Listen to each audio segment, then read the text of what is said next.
Short बताने जा रही हूं, इसलिए बड़े ध्यान से सुनना। फिर आगे दिखाया कि जंगल में बड़े आराम से रह रहे थे, पर क्या ही करते, और कुछ ही होना था। सीता जी की चोरी हो गई। अब सीता जी की चोरी हुई और राम जी कितने परेशान हो रहे हैं, ऐसे दिखाया ना। हे खग हे मृग हे मधुकर श्रेणी, तुम्हें देखी सीता मृग नयनी, दिखी क्या कहीं सीता। सीते सीते सीते चिल्ला रहे हैं, आवाज लगा रहे हैं, कितने कष्ट में हैं, कितने दुखी हो रहे हैं। तो रामायण देखकर कितना रोना आता है ना, आता है। जब सीता को रावण उठा के ले जाता है, उस समय सीता मैया कैसी पुकारती है, बचाओ बचाओ बचाओ। और रावण हंसता है। रावण, कितना भयानक दृश्य है वो। रामायण देखे हो कि नहीं? वो सबसे फर्स्ट वाली। उस दृश्य को देख करके लग रहा है क्या हो रहा है, इतना कष्ट। फिर अशोक वाटिका में, फिर तो पता ही है, सीता मैया पूरे टाइम विरह में है। प्रभु मेरे से बहुत बड़ी गलती हो गई, मुझे माफ करो, मुझे अब लेने आओ, ये वो जो भी हुआ। फिर युद्ध हुआ, युद्ध भी बड़ा अच्छा देखा तो होगा ही। उसके पश्चात क्या हुआ? उसके पश्चात वापस गए, अग्नि परीक्षा देनी पड़ी। फिर किसी धोबी ने कह दिया, क्या कह दिया? जो स्त्री अपने पति से इतने दिनों तक, सालों तक दूर रही हो, मैं वैसा राम नहीं हूं। वो धोबी की जो पत्नी है, वो एक आध रात कहीं शायद ऐसा कुछ था, तो उसने ऐसे बोल दिया और राम जी ने वो सुन लिया। तो फिर पता तो है, राम जी सीता जी दोनों की स्वेच्छा से कहें प्रजा, क्योंकि राजा की रिस्पॉन्सिबिलिटी सबसे पहले प्रजा के लिए होती है, जिम्मेवारी प्रजा के लिए होती, तो उन्होंने प्रजा सुख के लिए उनको पुनः जंगल में रख दिया। फिर कैसे लौकुश हुए, फिर सीता मैया कैसे जमीन में गई, वो फिर कैसे सीते कह रहे हैं, लौकुश माँ माँ कह रहे हैं। मतलब पूरी की पूरी रामायण जो है दुख में बीत जाती है। रामायण देखते देखते आप में से किसी के आज तक आंसू ना आए तो कहना, आए तो होंगे। कितना ही अच्छा वो कठोर दिल वाला हो, पर ऐसी भाव में वो रामायण है और ऐसी घटनाएं घटी हैं कि बहुत ज्यादा दुख दिखाई दिया। फिर इतनी महिमा क्यों? क्योंकि जब राम जी का राज्य था ना, तब सचमुच में सुख शांति बहुत थी, वहां दुख नहीं था। यहाँ तक कि स्वयं उत्तरकांड में स्वयं वाल्मीकि जी के द्वारा, स्वयं तुलसीदास जी के द्वारा बताया गया है कि उस राम राज्य में अपरम अपार सुख था। कैसी थी वो दुनिया? तो कहा, सत्व शुद्ध समता विज्ञान, कृत प्रभाव प्रसन्न मन जाना। जहां पर सत्यता है, शुद्धि है, समता है, ज्ञान विज्ञान है, कृत प्रभाव प्रसन्न मन जाना। सबकी करनी इतनी अच्छी है ना कि सबके जीवन में बड़ी प्रसन्नता है।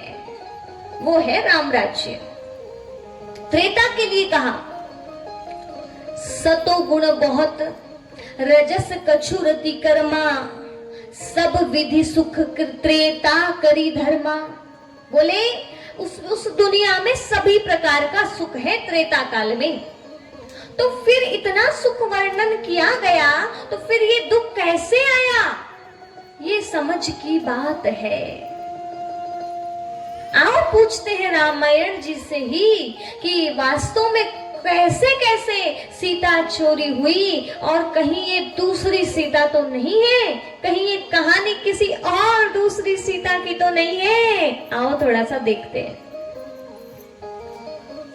उत्तरकांड में ही 64वें, कहीं 44वें ऐसे दोहे में बताया गया, अलग अलग जगह अलग अलग आता है।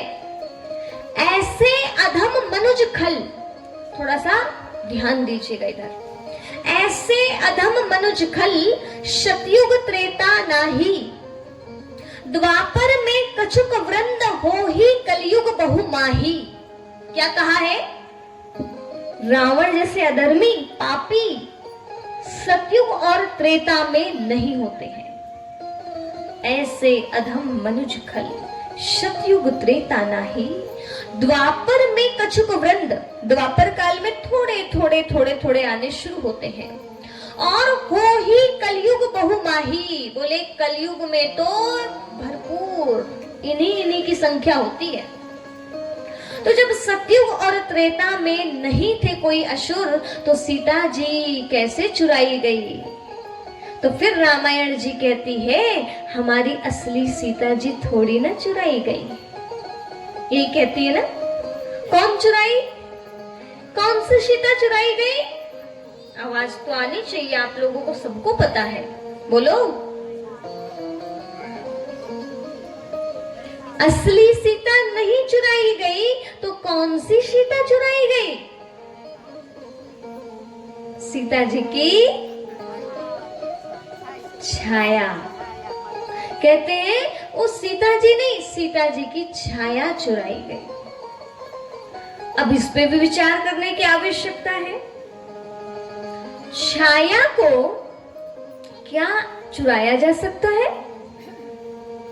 बोलिए, आप और आपकी छाया अलग कर लिया जाएगा? तो फिर कैसे कैसे सीता चुराई गई? सीता जी की छाया कौन है? यही तो समझने की बात है। आज यदि आपको ये बात समझ में आ गई, तो जीवन की सारी दुख शांति का कारण भी समझ में आ जाएगा। और राम राज्य कैसा था सचमुच में, एक तरफ इतनी प्रसन्नता, इतनी अच्छी दुनिया का वर्णन, और दूसरे तरफ इतना ज्यादा विरोधाभास जो दिखाई दिया है, ये आपको सारी कहानी अच्छे से समझ में आ जाएगी। सारा खेल है सीता जी के ऊपर। और सीता जी के ऊपर मतलब आखिर ये कौन सी सीता जी है? ठीक है, रावण मरने का सबसे बड़ा कारण क्या बना? सीता हरण। और सीता हरण की घटना कैसे घटी वो तो आप सबको पता है। सबसे पहले कहां रहती है सीता जी जब चोरी हुई है सीता मैया की? पंचवटी में। कहा? क्या कर रही थी?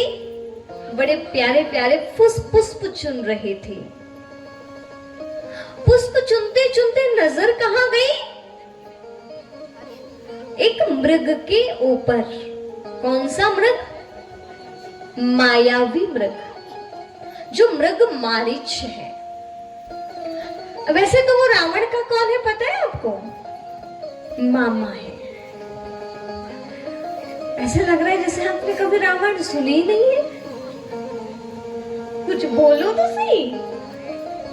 तो अब देखिए, आकर्षित हो गई उस स्वर्ण मृग को देखकर और आई, स्वामी स्वामी मैंने एक स्वर्ण चर्म वाला मृग देखा।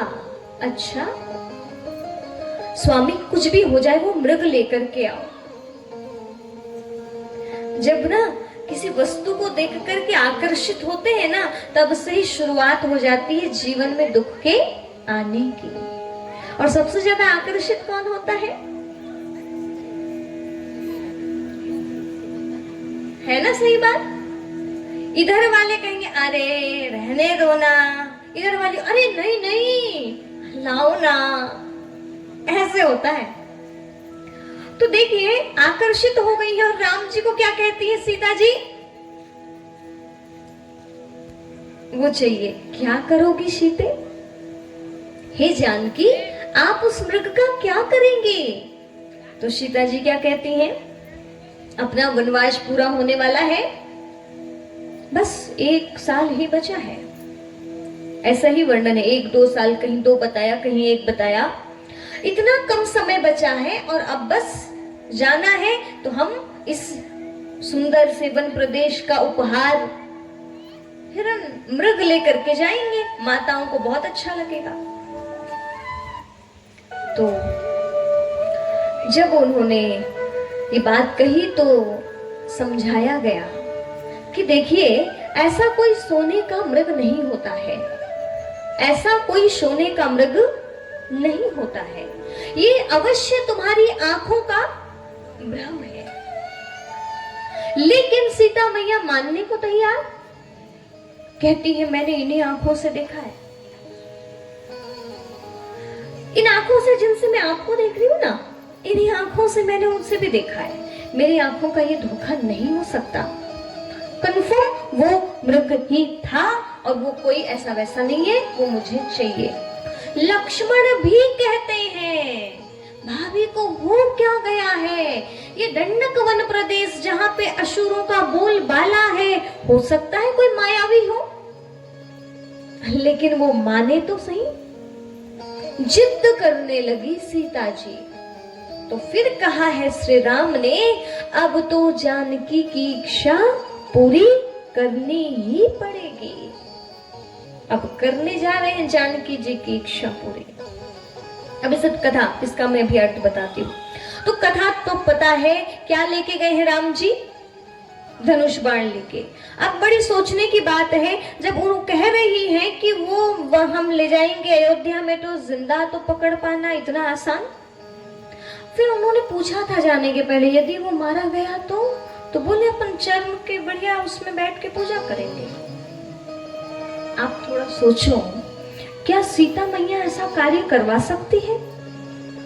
किसी जीव को मारने के लिए भेज सकती है? जिंदा पकड़ में नहीं आया, मर गया तो बोले पूजा करेंगे वृक्षाल में बैठ के। और तनिक आप सोचिए थोड़ा सा, आप जहां मंदिर जाते हैं तो बेल्ट उतार के अलग कर देते हैं, अभी भी चप्पल जूते बाहर उतारते हैं। तो क्या सीता जी वो चरम मृग में बैठ करके, मृग चर्म में बैठ करके पूजा करेंगी? कथा कुछ और समझाना चाह रही है, इतनी साधारण कथा नहीं है। यदि ये कथा समझ में आ गई तो राम राज्य आके रहेगा, यही आ जाएगा सबसे पहले। सच बोल रही हूं मैं, पर समझ में आना चाहिए।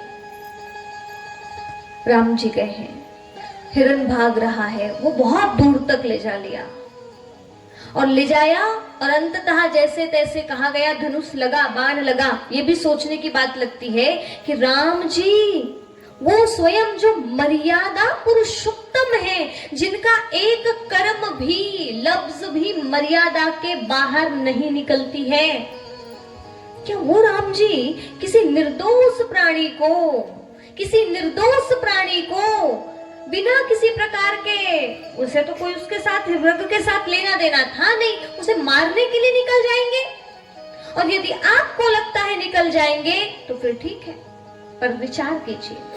और अंततः बताया गया कि वो मृग मारा गया, और जैसे ही वो मरा है मृग, तो आवाज आई, सीते सीते, लक्ष्मण लक्ष्मण। और वो कान किसके, वो आवाज किसके कानों में पहुंची? और सीता जी भयभीत हो गई और कहती है, लक्ष्मण तुम्हें सुनाई दिया क्या? स्वामी के प्राण लगता है संकट में है, इसीलिए जल्दी से बोलो जाओ। लक्ष्मण समझाते हैं, जो सारे जगत को संकट से उबारता है, वो भला संकट में कैसे आएगा? पर फिर भी नहीं मानी, डर गई है। नहीं जा रहे हैं तो जबरदस्ती ऐसे ऐसे शब्दों का उच्चारण किया, भाई के सामने बड़ी बड़ी बातें करते हो, और अभी तुम इतने अपनी जान को बचाने के लिए ऐसे पीछे हट रहे हो। लाओ धनुष बाण, मैं जाती हूं अपने स्वामी की रक्षा करने। लक्ष्मण से नहीं संभल पाई, जबकि प्रभु ने लक्ष्मण से कहा था कि आप सीता जी को अकेला छोड़ना नहीं। परंतु क्या हुआ, ऐसी कुछ स्थिति बनी कि लक्ष्मण जी को लक्ष्मण रेखा खींच करके जाना पड़ा। और कहा, मैं जा तो रहा हूं, हे वृक्ष, हे पुष्प, हे नदी, हे हवा, हे आकाश, हे धरती, सबको उन्होंने आधार मानकर कहा कि मैं अपनी मर्जी से नहीं जा रहा हूं, तुम सब इसके साक्षी हो, क्योंकि मां सीता नहीं संभल रही है, एक काम करो, आप माँ सीता की रक्षा करना, अब मुझे तो जाना पड़ेगा। लक्ष्मण रेखा खींची है और निकल के चले गए। और कथा कहती है कि वो आवाज वहां से यहां तक आई थी, ढूंढते ढूंढते लक्ष्मण भी वहां तक पहुंच गए। अब दोनों भाई आ रहे हैं जैसे तैसे, वो जो भी आ रहे हैं, लेकिन इधर पर रावण आ गया है ब्राह्मण वेश, साधु वेश धारण करके। और जैसे ही साधु वेश धारण करके आया, भिक्षाम देही करने लगा। सीता माँ उन्हें समझ नहीं पाई कि ये कोई साधु नहीं है, छली वेश धारण किया हुआ ये तो लंकेश है। ये समझने का, परखने की शक्ति खत्म हो गई। जब भी जीवन में माया आती है ना, तो उसको पहचान पाना इतना आसान नहीं होता। जो दिन रात प्राण के साथ रहती है, वह भी स्वयं माया के अधीन हो जाती है। मायावी मृग पर आसक्त हो गई।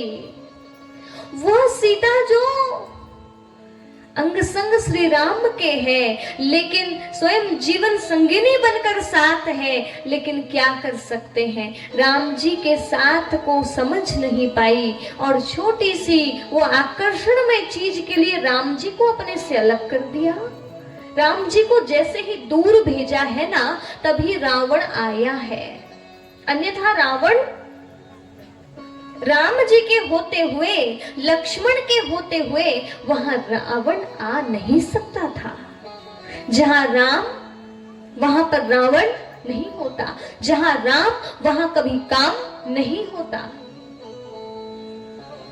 रजनी और रवि एक ठाव में नहीं हो सकते, इसी तरह राम और काम एक साथ नहीं हो सकता। पर क्या कर सकते हैं, कथा हमें बहुत बड़ी प्रेरणा देने वाली है, इसलिए इतनी सुंदर रचना की गई है हम सभी को सीख देने के लिए। आगे की कथा कहती है, सबको पता है फिर भी कहूं तो यही कि रावण लेकर गया है और इधर पे सीता जी आवाज दे रही है, बचाओ बचाओ बचाओ। विचार करो तो ऐसा लगता है अब तक तो सचमुच में दोनों आराम से आ चुके होते, राम जी भी और लक्ष्मण भी, पर इनको इतना टाइम क्यों लग रहा है। आवाज आई थी, इतनी दूरी भी नहीं है कि उनको आने में इतना टाइम लगे जब वो मृग मर ही चुका है। लेकिन वो आके देखे तो तब तक खेल हो गया था। और कैसे हुआ, रावण ने छली वेश धारण किया है और कहता है मैं भीख मांगने, भिक्षा लेने आया हूं, कुछ हो तो लेके आओ।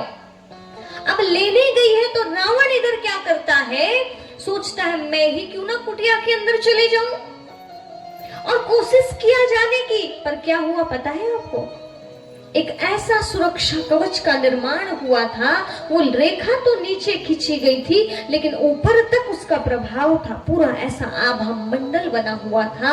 रावण ऐसे करता था ना, करंट लगता था, करंट। अंदर प्रवेश नहीं कर सका, वेट किया, इंतजार किया, आएगी सीता तब चुराऊंगा।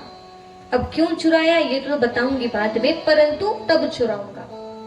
आई है बाहर, बोले बाहर आके दो। उसे पता था कि मुझे लक्ष्मण रेखा लांघनी नहीं है, पर सीता जी ने लक्ष्मण रेखा लांघ दिया, क्योंकि रावण ने डरा दिया। मैं देख रहा हूं तुम्हारे पति को वो हिरण नष्ट कर रहा है, मैं अभी के अभी श्राप देता हूं, ऐसा वैसा डराने लगा। सीता मैया डर गई और डर के लक्ष्मण रेखा पार कर लिया। एक तरफ जब जीवन में दुख आता है, उसका सबसे बड़ा कारण परखने की शक्ति का कमी होना, डर जाना, भयभीत हो जाना, आकर्षण में फंस जाना, लक्ष्य मन की भी नहीं सुनना, ये अनेकानेक कारण बनते हैं जीवन में दुख के प्रवेश करने के। लक्ष्मण रेखा को लांघना, ये रेखा लांघती गई, लांघ गई। अब उसके बाद जो हुआ तो सबको पता है। आओ इस कथा का अर्थ समझते हैं। ये हिरण कौन है, मृग मारीच है, पशु है। शास्त्रों में कहा है ऐसा मनुष्य जिसके अंदर में न विद्या है, न दान है, न तप है। ऐसा न विद्या न तपो न दानम, ज्ञानम न शीलम न गुणो न धर्मम। मृत्यु लोके भूमि भार भूता, मनुष्य रूपेण मृगाश्चरन्ति। क्या कहा है? शुभास्तानी श्लोक है यह। जिसके जीवन में तप नहीं, ऐसा ना विद्या ना दानम ना तपम, तप नहीं, विद्या नहीं, दान, ये सब चीजें नहीं है ना, शील नहीं, दया नहीं, धर्म नहीं, वह मनुष्य इस भूमि में बोझ है। मृत्यु लोके भूमि भार भूता, मनुष्य रूपेण मृगाश्चरन्ति। मनुष्य के रूप में वो एक पशु की तरह है जो धरती पर बोझ बना हुआ है। मृग मारीच कौन है? ये उन व्यक्तियों का, उन मनुष्यों का प्रतीक है जिसके अंदर में सील नहीं, चरित्र नहीं, तप नहीं, दान नहीं, ज्ञान नहीं, ये उनका प्रतीक है। और ऐसे इंसान जिसके जीवन में ज्ञान नहीं, ध्यान नहीं, तप नहीं, संयम नहीं, वो सचमुच में इस संसार में बोझ है, बोझ। उसका ना रहना भी धरती के लिए कोई जरूरी नहीं कि वो रहे, केवल और केवल बोझ है, बोझ, भार है इस भूमि पर, ये कहा गया है। और ऐसे पर आकर्षित कौन हो जाती है? ऐसे पुरुष, ऐसे मनुष्य। अब इसमें किसी को भी ले लीजिए आप, नारी हो या पुरुष हो, व्यक्ति की तरफ मत जाना, स्त्री पुरुष की तरफ जाना, कोई भी हो जिसके जीवन में सील अर्थात चरित्र नहीं, तप नहीं, दान नहीं, ज्ञान नहीं, उसकी कोई ऐसी अट्रैक्शन वाली चीजों को देखकर, रूप को देखकर, धन को देखकर, वैभव को देखकर यदि आप आकर्षित हो रहे हैं तो याद रखना आपके साथ बहुत बुरा होने वाला है। और आजकल ऐसा होता है। चरित्र का तो कोई स्थान बचा ही नहीं है, नहीं बचा है ना। पैसों की होड़ में, पैसे कमाने के लिए जितना ज्यादा हो सके नारियां भी अपना चरित्र को गिरा रही हैं। पूछा जाता है आप इतने छोटे वस्त्र क्यों पहनती हैं, तो वो कहती हैं जितना छोटे कपड़े पहनो उतना ज्यादा पैसा मिलता है। शील को बेच दिया, चरित्र को बेच दिया। और ऐसी नारियों पर आकर्षित होने वाला पुरुष जरूर बुरी मौत मरेगा। ऐसे पुरुष जो पैसे के लिए गलत कार्य कर रहे हैं, ऐसा भी हो सकता है उस पर यदि कोई नारी आकर्षित होती है उसके भी जीवन में परेशानी आएगी। याद रखना, ये रामायण कह रही है। एक हिरण बना करके, एक मृग बना करके इतनी गहरी घटना को रामायण में प्रस्तुत किया गया। ये घटना उस काल की नहीं है, ये घटना वर्तमान की है। वेदम वाल्मीकि जी ने ना देखा था ऐसा समय आएगा कि मनुष्य मृग की तरह हो जाएगा, पशुवत जीवन जिएगा। ऐसा समय आएगा जहां पर आत्मा परमात्मा से दूरी बना बैठेगी। ऐसा समय आएगा जहां पर जीवों की हत्या की जाएगी। तो वह रचना अभी अभी तुरंत सुंदर सा राम राज्य होकर गया था, तो उन सीता जी और राम जी को माध्यम बना करके वाल्मीकि जी ने हम सबको भविष्य इस कलयुग को समझाने के लिए ऐसी रचना किया था।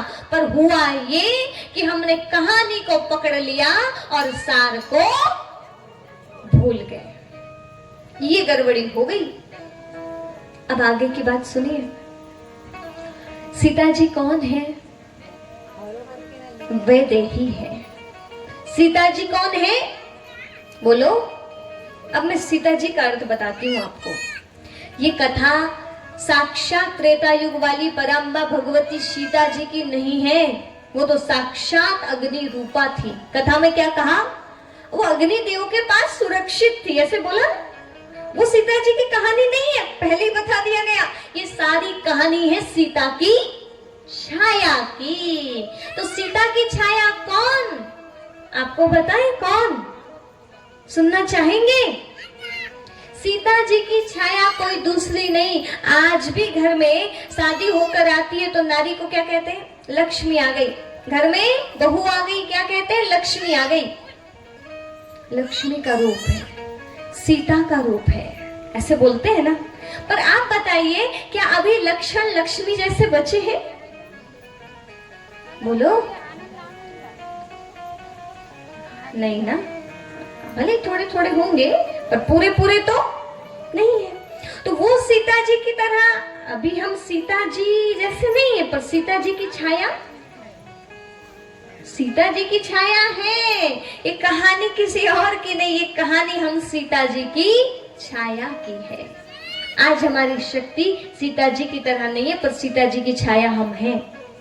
हम आकर्षित होते हैं, हम भटकते हैं, हम प्रभु को अपने से दूर कर देते हैं, तभी फिर हमारे जीवन में बुराई रूपी रावण आके प्रवेश करता है। और फिर क्या होता है पता तो है, वो सोने का मृग, वो सोने का मृग नहीं, बल्कि यदि चाह है ना ऐसी आकर्षण वाली चीजों की, तो सुनिए, सोने का मृग नहीं, पूरी सोने की लंका मिल गई, पर सीता जी सो ना सकी। सोने की लंका मिल गई, आकर्षण में फंसे हैं यदि कोई, चाहत है इधर की भौतिकता की, वो मिलेगा आपको, उससे भी ज्यादा मिलेगा, लेकिन याद रखना सुख चैन की नींद नहीं कर पाओगे। सोने का मृग नहीं, सोने की लंका मिली, पर सीता जी सुख चैन से सो नहीं पाई।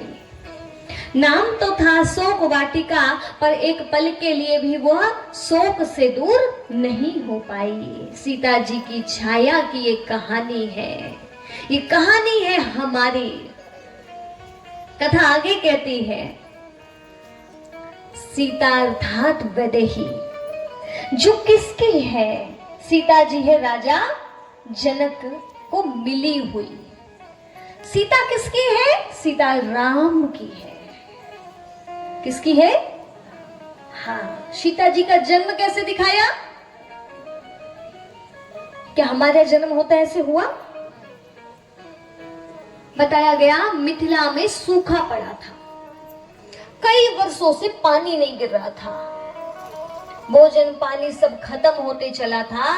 तो किसी विशिष्ट ऋषिवर ने कहा कि जो राजन है ना, वो स्वयं अपने हाथ में हल लेकर के जमीन में हल चलाएगा, तब जाकर के ही वर्षा होगी।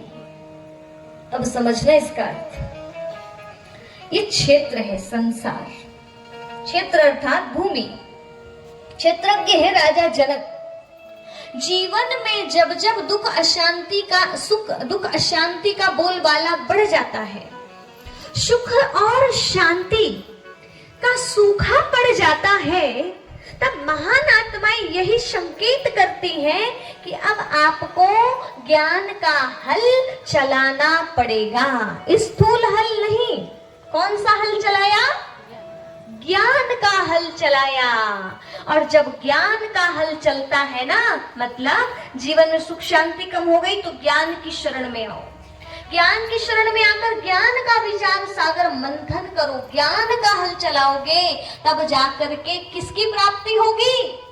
फिर बोले, एक चलाते चलाते घड़ा मिला, और उस घड़े में एक कन्या थी, और वही कन्या क्या कहलाई? सीता। हल चलता है ना, जो ऐसी लकीर बनती है ना, उसको भी सीता कहते हैं। वही नाम सीता कहलाया, उन्हें वैदेही कहा गया।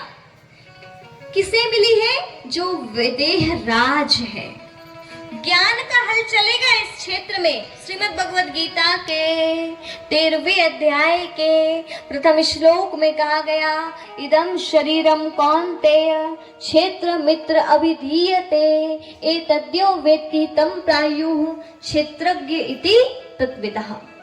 ये शरीर क्या है? क्षेत्र है।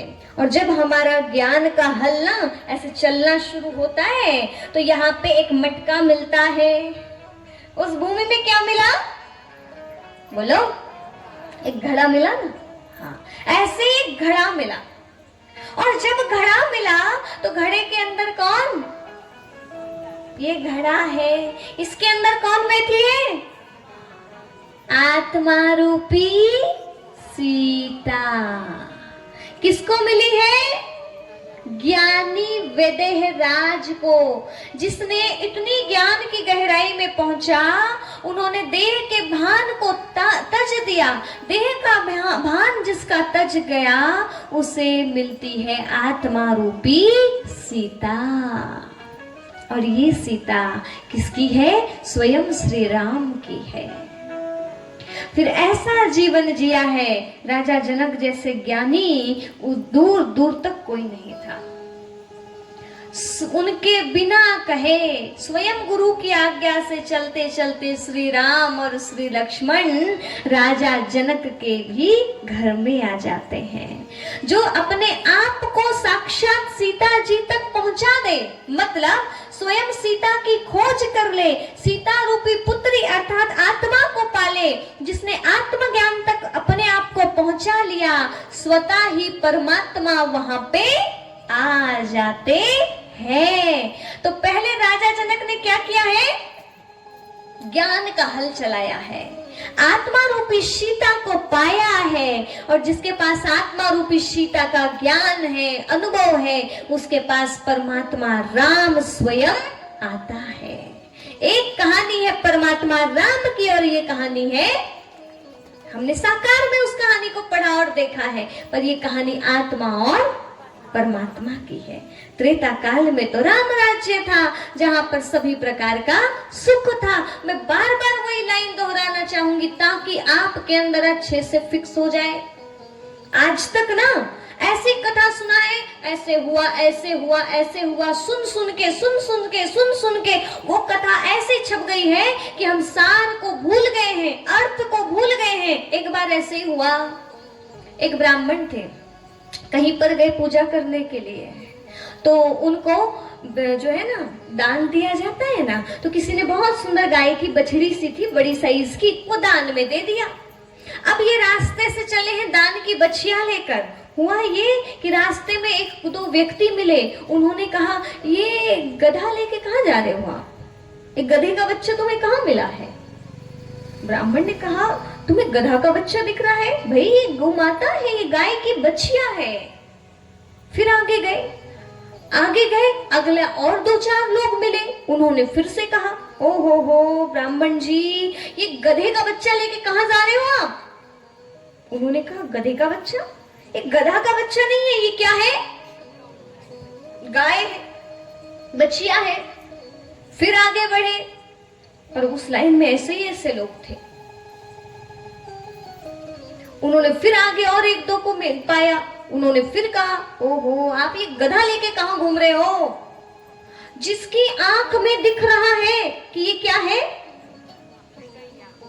गाय की बछिया है, पर एक ने कहा गधा है, दो ने कहा गधा है, तीन ने कहा गधा है। ऐसा करते करते 10-12 बोल दिए। तो अंततः वो ब्राह्मण जी को लगने लगा कि कहीं मेरी आंखों ने तो मुझे धोखा नहीं दिया है, कहीं मैं ही तो गलत नहीं हूं। अब 12-12, 15-15 लोग थोड़ी ना गलत बोल देंगे। और ये समझ करके उन्होंने मान लिया कि ये क्या है? गधे का, वहीं छोड़ दिया। बोले मैं गधा का बच्चा ले जाकर क्या करूंगा? वो थे सारे के सारे चोरों का समूह, उनको तो लेना था वो। उन्होंने युक्ति रची थी, लाइन से गधा है, गधा है, गधा है, और सही में अंततः मानकर वो ब्राह्मण जी छोड़ के चले गए गधे का बच्चा है करके। पर सही में वो क्या थी? बस ऐसा ही है। कथा सुनते सुनते वो सच है, वो हुआ। अरे बाबा, हुआ करते करते हम सत्य सार भूल गए, आत्मा रूपी सीता की कहानी भूल गए। अजी त्रेता युग में हमारी सीता मैया चोरी हुई। तनिक सोचो, तो स्वयं अयोध्या का राजा बनने वाला है, जो श्री राम है, जिसको हम सब भगवान रूप में पूज रहे हैं, क्या उस भगवान की पत्नी कोई चुरा सकता है? आपकी पत्नी चुराए तो बताना आप क्या करोगे? आपकी भी पत्नी कोई नहीं चुरा सकता, अभी तो कलयुग के हो। तो क्या उन राम जी की पत्नी चुरी हुई होगी? लेकिन हाँ, ये तो सच्चाई है कि परमात्मा राम की सीता चोरी हुई थी। वो राम जी की नहीं, ये वाले राम जी की हुई थी। हम आत्मा रूपी सीता को कौन चुरा लेता है? यही दुनिया की आकर्षण वाली चीजें अपने तरफ खींच के पकड़ लेती हैं। वो राम जी नहीं, है हमारी कहानी है। अब आगे सुनिए। राम जी पहुंच गए किसके पास? जनक जी के पास। सीता जी को लिया है और बढ़िया बढ़िया मस्त अच्छे से है, पर अब ये वन में पहुंचे हैं। और वन में ये कहाँ है? फिर पुनः एक और हम सभी को एक उदाहरण दे करके कहें या प्रतीक दे करके कहें, फिर से वाल्मीकि जी ने, फिर से तुलसीदास जी ने पुनः प्रयत्न किया ताकि हम मानव समझें कि ये सीता सीता कौन सी सीता है। तो फिर कहा पंचवटी की कुटिया में। उस कुटिया का नाम कुछ और भी रख सकते थे, पर क्या नाम रखा है? पंचवटी की कुटिया में कौन है उस समय? अकेली सीता बैठी है। जीवन का लक्ष्य अलग हो गया है और राम जी भी जीवन से अभी फिलहाल तो दूर हो गए हैं। जब पंचवटी की कुटिया में अकेली आत्मा बैठे रहेगी, पांचों तत्वों की ये कुटिया है। शरीर काहे का बना है? क्षिति जल पावक गगन समीरा, ये पांचों तत्वों का बना है ना। इस पांच तत्वों के बने हुए पंचकुटी नामक कुटिया में कौन बैठती है? हाँ, आप सब कौन है? आत्मा रूपी सीता। मतलब बोलो, सीता जी की छाया है हम। ओरिजिनल सीता जी जैसे भी शक्ति नहीं बची ना। ये कहानी हमारी है, हम सीता रूपी छाया बैठी यहाँ पे। अब देखो आगे, फूल चुन रही है, कुछ अच्छा कुछ जो भी है, लेकिन आकर्षित होती है ना हम सीताएं। कोई वस्तु देखा, ओहो ये आ जानी चाहिए। किसी के गले में हार देख लिया, अजी वो दिलाओ ना, वो मिलना ही चाहिए। ये क्या है? किसी का सुंदर सा स्वर्ण चर्म वाला किसी का देह देख लिया, जिसकी काया बड़ी श्वेत है, जो बहुत सुंदर लुभावना दिख रहा है। आकर्षित हो गई आत्मा रूपी सीता और कहने लगी, अब हम तो विवाह करेंगे तो उनसे ही करेंगे। ऐसे आकर्षित होती है आत्मा रूपी सीता। और ऐसी कई सीता आजकल आकर्षित हो रही हैं। और नहीं माने तो कैसे कैसी घटनाएं घट रही है, तो आप देख रहे हो, सुन रहे हो। जबरदस्ती रोकोगे तो सुसाइड करने को तैयार हैं, पर हम शादी करेंगे तो नहीं मानोगे तो भाग के शादी कर लेंगे। ये कंचन काया पर, ये स्वर्ण चर्म देह पर आकर्षित हो जाती है आत्मा रूपी सीता। मेल फीमेल मत देखो, आत्मा ना तो स्त्रीलिंग है ना तो, पर समझने के लिए अभी क्या समझ रहे हैं हम? स्त्रीलिंग में देख रहे हैं, ठीक है, सीता के रूप में देख रहे हैं। इसमें दोनों को चेक करना है कि हम कहीं आकर्षित तो नहीं होते। धन में, वैभव में, सुख में, आकर्षण में, देहिक जो भी कुछ है, वे तो गए, हो गई सीता जी। चलो एक गलती हो गई है, आत्मा रूपी सीता से आकर्षित हो गई, तो भी अभी भी सुरक्षित है। पर जब दूसरी गलती किया, राम जी को कहा वो मुझे दिला दो। हम दूसरी गलती करते हैं, प्रभु हम पूजा कर रहे हैं, हम मन्नत मांगते हैं, हम इतने रुपए चढ़ाने की बातें करते हैं ना, हमारी ये मनोकामना पूरी कर दो, ये कर दो, वो कर दो। और नहीं करते तो कहते हैं, राम जी जब तक आप हमारी मनोकामना पूरी नहीं करेंगे, हम आपको मानने वाले नहीं हैं। ये भी बोल देते हैं। राम जी की छुट्टी कर देते हैं जीवन से। तीसरी गलती फिर करते हैं, जीवन का लक्ष्य भी भूल जाते हैं। लक्ष्मण उसमें एक भाई के रूप में दिखाया हुआ है, लेकिन लक्ष्मण जीवन का लक्ष्य, मन का लक्ष्य अलग हट गया, नहीं माना उसकी भी, उन्हें भी हटा दिया। चौथी गलती किया, लक्ष्मण रेखा को भी लांघ दिया। ये लक्ष्मण रेखा कौन सी रेखा है? ये रेखा है मर्यादा की रेखा। कौन सी रेखा बोलो? कैसे समझ में आया कि मर्यादा की रेखा है? रावण ने जैसे ही उसे लक्ष्मण रेखा लांघने के बाद ले जाने की कोशिश किया, अपने वास्तविक रूप में आ गया, तो सीता जी दौड़ के वापस आने लगी। तो रावण कहता है अब तुम वापस नहीं जा सकती। और क्या कहा पता है? जो स्त्री, जो नारी एक बार मर्यादा की रेखा लांघ लेती है, दोबारा वो स्थान जो उसका पूर्व में था, वो स्थान वो दोबारा पा नहीं सकती है। सही बात है। ये मर्यादा की रेखा यदि कोई लांघेगा, तो देखिए आपका जीवन है, नारी बन के आए हैं, इसकी मर्यादा है। आपको कैसे बोलना चाहिए, आपको कैसे चलना चाहिए, आपको कैसे जीना चाहिए। पुरुष की अपनी मर्यादा है, लेकिन आपने यदि कोई कर्म मर्यादा के खिलाफ जाकर किया है, तो जिंदगी भर उस कार्य के पीछे यदि किसी को पता पड़ा है ना, तो सुनना पड़ेगा और वो स्थान नहीं मिल सकता, फिर वो साक्षात सीता जी जैसे क्यों ना हो।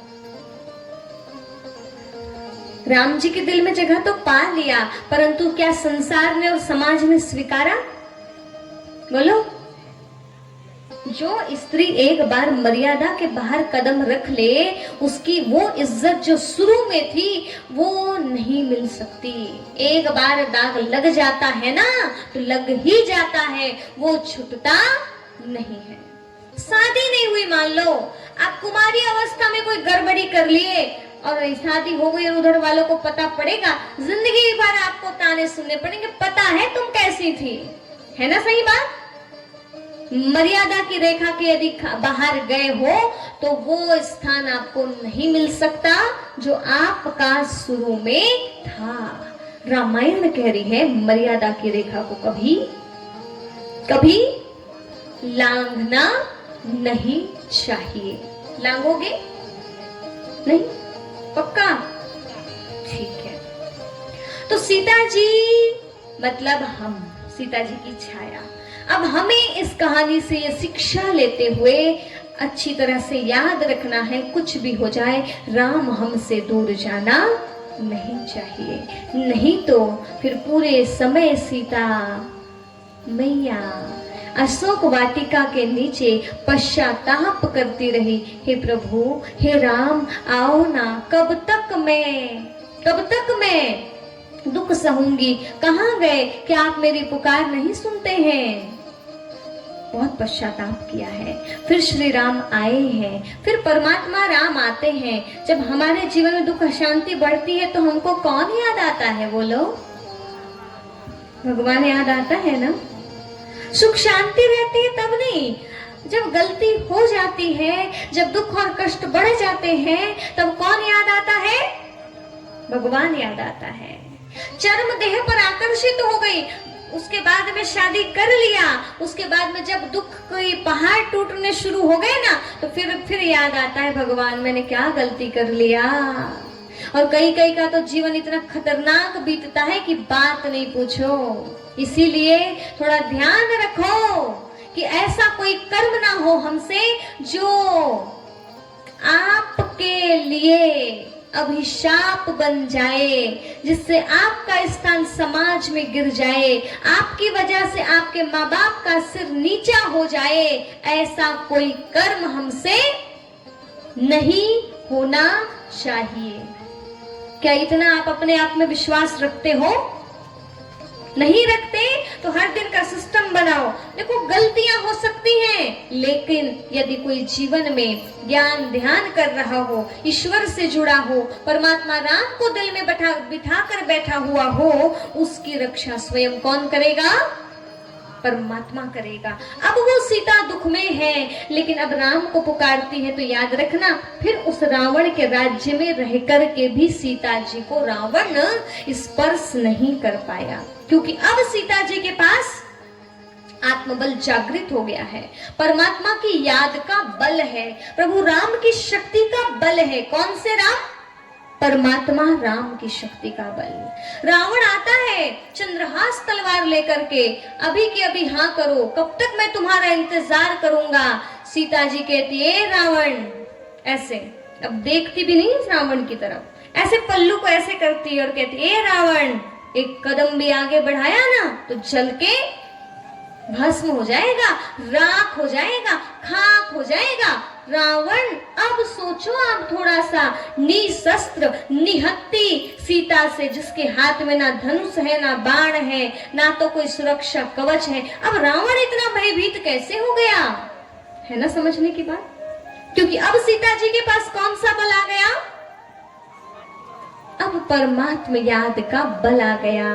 समझ रहे हो कुछ? दुनिया रावण की क्यों ना हो, संसार पूरा रावण राज्य में क्यों ना बदल जाए? क्योंकि आज देखा जाए तो संसार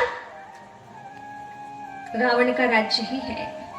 लेकिन यदि इस राज्य में रह करके भी हम परमात्मा राम को अपना साथी बनाकर रखेंगे तो याद रहे, रावण राज्य में रहते भी रावण आपका कुछ बिगाड़ नहीं सकता। मतलब इस दुनिया में होने वाले बुरे कर्म, इस दुनिया में बुरे कर्म करने वाले लोग आपके ऊपर बुरी नजर डाल के भी देख नहीं सकते हैं। आपका कोई बाल भी बाका नहीं कर सकता है। पर कब? जब आप परमात्मा राम के होकर के जियोगे। अब सीता जी को कोई डर नहीं है। अब रावण को डर लग रहा है।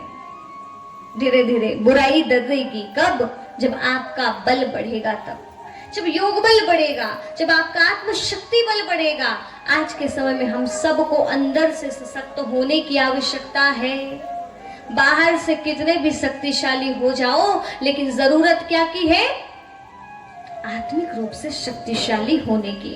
अब बताओ आप, रावण, शूर्पणखा, अकासुर, बकासुर घट रहे हैं क्या बढ़ रहे हैं? जोर से बोलो। बढ़ रहे हैं। तो अब बताइए, हम लोगों को अपनी शक्ति बढ़ाने की आवश्यकता है या नहीं है? या नहीं? बोलो तो सही। हाँ, तो कैसे बढ़ाओगे? कैसे बढ़ाओगे? समय निकालना होगा। बिना समय निकाले नहीं हो पाएगा। 1 घंटा तो कम से कम में अपने आत्म उन्नति के लिए अब हम सभी को देना चाहिए। 1 घंटा तो कम से कम निकालो। वैसे तो कहा गया है 8 घंटा शरीर को आराम दो, 8 घंटा कामकाज करो और 8 घंटा प्रभु के लिए, अपने आत्म सुधार के लिए निकालो। 24 घंटे, उसमें से 8-8 घंटे बने हुए हैं। अब देखिए आप कि हम अपना समय किस तरफ निकाल रहे हैं। हमारा सबसे ज्यादा टाइम कहाँ जा रहा है? 24 घंटे का सिस्टम बना हुआ है कि आपको कितने घंटे में क्या क्या करना है। 8 घंटा कार्य करिए, ठीक है, धनुपार्जन जो भी कर रहे हैं उसमें और भी चीजें हैं। 8 घंटा आराम और 8 घंटा राम की याद में, राम का नाम। लेकिन अब क्या हो गया है? अभी भगवान की याद 5 मिनट भी मुश्किल। आरती भी कैसे करते हैं पता है? तो कर्पूर गौरम करते हैं ना, ऐसे करते हैं, कर्पूर गौरम कर्णावतारम संसार सारम भुजगेंद्रहारम। इतने जल्दी जल्दी जल्दी जल्दी कि क्या बोल रहे हैं वो भी नहीं समझते। अब आप बताओ, इतना भी हमारे पास में टाइम नहीं है तो क्या हम ऐसे समय में सुरक्षित रह पाएंगे? नहीं। अब हम सभी को सुरक्षित होने की आवश्यकता है। और अपनी सुरक्षा कैसे बनेगी? ईश्वर की याद से। तो शूर्पणखा ये जो भी हैं बढ़ रहे हैं इस राज्य में, तो संभलने की जरूरत इधर भी है और इधर भी है, दोनों तरफ है। स्त्री को भी अपनी सुरक्षा बनानी रखनी पड़ेगी और पुरुष को भी, क्योंकि इस दुनिया में रावण भी हैं। तो एक थी रावण की बहन। हाँ, इतनी बड़ी कहानी जो आपको बता दिया सीता चोरी की, इसके सबसे पहला कारण क्या है ये भी तो सुन लो। राम जी लक्ष्मण जी बढ़िया अपनी जगह में थे, कुटिया में। राम जी साधना में बैठे थे। ध्यान से सुनना। जीवन में किसी के भी जीवन में शूर्पणखा, हाँ, भाई के जीवन में शूर्पणखा आ सकती है। हुआ ये कि राम देह को देखकर कामातुर हो गई। कौन? शूर्पणखा। अपना ऐसे भेष चेंज किया, ऐसे किया और ऐसा करते ही रूप बदल लिया। और कौन सा रूप ले लिया? परम सुंदरी बन गई। और जब अपना रूप बदला है और किसके पास पहुंच गई? हाँ, ये इंटरेस्टिंग बात है, अच्छे से समझो। राम जी के पास पहुंची, वो साधना में और डिस्टर्ब करती, कहीं चूड़ी बजाती, कहीं पायल बजाती है। फिर राम जी कहते हैं, आंखें खोला। बोले, देवी आप कौन है, यहाँ कैसे? तो कहती हैं, वैसे तो आप जानते होंगे त्रिलोक विजयी लंकेश दशानन की मैं बहन शूर्पणखा हूं। और यहाँ क्यों आई हो? तो क्या कहती पता है? आपकी तरह इस संसार में कोई सुंदर पुरुष नहीं। तो सम पुरुष नमो सम नारी, यह संयोग विधि रचा विचारी। कहती है, तुम्हारी तरह खूबसूरत कोई पुरुष नहीं, मेरी तरह सुंदर कोई नारी नहीं। ये तो विधि ने, स्वयं नियंता ने यहाँ बड़ा सोच विचार करके हमारा संयोग बिठाया है। अपना विवाह तो हो ही जाना चाहिए। शूर्पणखा भी आएगी ऐसे। अब राम जी कहते हैं, हम तो पहले से ही शादीशुदा है। ये हमारी अर्पिता जो है श्री सीता जी, ये हमारे साथ है। वो कहती, ये मानुष स्त्री में क्या ही रखा है, देखो मैं कितनी सुंदर हूँ। जो अपने देह का प्रदर्शन करता है, जो खुद वास्तव में नहीं है, वो अपने आप को सजा धजा करके दिखाने की कोशिश करता है, वो वास्तव में कौन है? जिसके नाखून सूपे की तरह लंबे लंबे हैं, सूप की तरह। और आजकल का ये थोड़ा स्टाइल भी है। पता है क्या करते हैं? लंबे लंबे नाखून और दिखाने का प्रयास, हम कितने अच्छे हैं दिखाते हैं ना, ताकि, और आजकल तो ऐसा है ही। रावण की बहन है शूर्पणखा, स्वच्छंदी, ना बाप का डर ना भाई का डर। जिसका भाई भी खुद रावण है तो उसकी बहन और कैसी होगी? शूर्पणखा ही होगी। अब ऐसी नारी क्या करती है? अपने आकर्षण में पुरुषों को फंसाने का कार्य करती है। और आजकल ऐसी नारियां बहुत हैं। अब बुजुर्गों को तो शायद पता होगा, नहीं होगा मुझे नहीं पता, पर युवाओं को तो अच्छी तरह से अनुभव भी होगा। कई फंसे हैं। और तो और ऐसी नारियां सीधे, पता है काय का दर्शन कराती हैं, सीधे जेल तक पहुंचा देती हैं। इसलिए सावधान।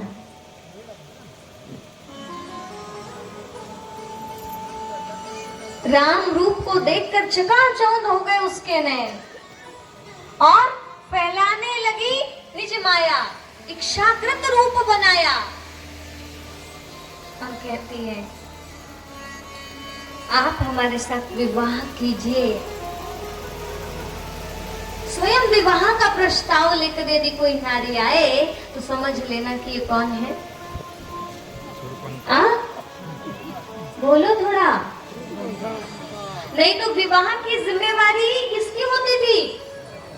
माता पिता या फिर गुरु, यदि उनके कुल में गुरु रहते हैं ना, उनकी होती थी। बच्चों को ये अधिकार नहीं था कि आप अपनी खुद की स्वेच्छा से, क्योंकि इतनी समझ हुआ करती थी बड़े बुजुर्गों को कि कौन सा घर अच्छा है, किस घर में बेटी को देना चाहिए, किससे विवाह करना चाहिए। लेकिन आज ये सब कुछ कहाँ, आज तो पहले के पहले ही अपनी माया फैला करके स्वयं के जीवन का निर्धारण स्वयं ही कर लेते हैं। और फिर बाद में नहीं हो पाता ना, नहीं जम पाती, तो फिर पता है कैसी घटनाएं घटती हैं। कोई अपने शरीर में मट्टी तेल डाल करके स्वयं को जला के खत्म कर लेती है। एकदम सही घटना बता रही हूँ मैं, ऐसी ऐसी घटनाएं घटती हैं। लो मैरिज किया, अब उधर पे नहीं जमी, नहीं पटी, इतना लड़ाई झगड़ा हुआ, अब वापस तो इस घर में मुंह दिखा नहीं सकती। माँ बाप की इज्जत तो ऐसे ही गंवा के रखा है, तो क्या किया गया, अब कैसे जीऊं, तो डाला केरोसिन और आग लगा लिया। ऐसी कई हुई, फंदे में खुद को लटका लिया। इसके पीछे का कारण किसी को थोड़ी ना पता, इसका कारण ये है मनमानी, मनमानी। इसलिए सावधान, शूर्पणखा ना बनना है, ना इधर शूर्पणखाओं के चक्कर में आना है। सावधान, रावण से आपको बचना होगा और आपको। शूर्पणखा ने सबसे पहले जाल फैलाया। अब उतने में राम जी कहते हैं कि हम पहले से शादीशुदा हैं। हाँ, उतने में लक्ष्मण जी आ गए। लक्ष्मण जी जैसे ही आए तो वो कामातुर नारी तो है ही, उनको भी अच्छे खासे दिख रहे हैं। उस रूप को देख के फिर आकर्षित हो गई। ऐसी नारी होती हैं, एक के पास भी जाकर के उनकी मीठी मीठी बातें करके फंसा लिया, दूसरे को फंसाया, तीसरे को फंसाया, ऐसी अगले के पास पहुंच गई। फिर लक्ष्मण जी के पास भी वही डायलॉग, मोशम मोशम नारी या विधि संयोग रचा बिचारी, वही वाला डायलॉग। फिर कहती है विल यू मैरी मी, क्या आप मुझसे शादी करेंगे। वो कहते हैं स्वामी को छोड़कर ये दास के पास आके क्या कर रही हो, जाओ उधर ही याचना करना। मैं तो केवल दास हूँ, दास प्रभु का, मैं पैर ही दबाता हूँ, दबाओगी। तुम जैसी सुंदर स्त्री का दासी बनना तो अच्छी बात नहीं है, जाके जाओ स्वामी के सामने याचना करो, मेरे साथ तो तुम्हारे द्वारा ये विवाह नहीं हो सकता। अब वो फिर गई राम जी के पास, पर राम जी के पास गई तो एक प्रॉब्लम है कि राम जी कह रहे हैं कि हमारी सीता ऑलरेडी है, क्या किया जाए। अब राक्षसी तो ठहरी, कब तक दिखावा करेगी, ओरिजिनलिटी में तो उतरेगी ना। उतर गई, बनाया अपना खतरनाक रूप, कहती मैं तो इसको अब भी कच्चा खा जाऊंगी। दौड़ी, इशारा किया लक्ष्मण को, उतने में तो पता है क्या हुआ, शूर्पणखा की नाक, आपको क्या लगता है ऐसे पकड़ के नाक काट दी गई क्या। ये भी बड़ी समझ की बात है। वो नारी जो वास्तव में नहीं है वो दिखा रही है, वो नारी जिसका चरित्र बिका हुआ है। अब ऐसी स्त्रियों की इज्जत जाएगी नहीं जाएगी, जाएगी ना।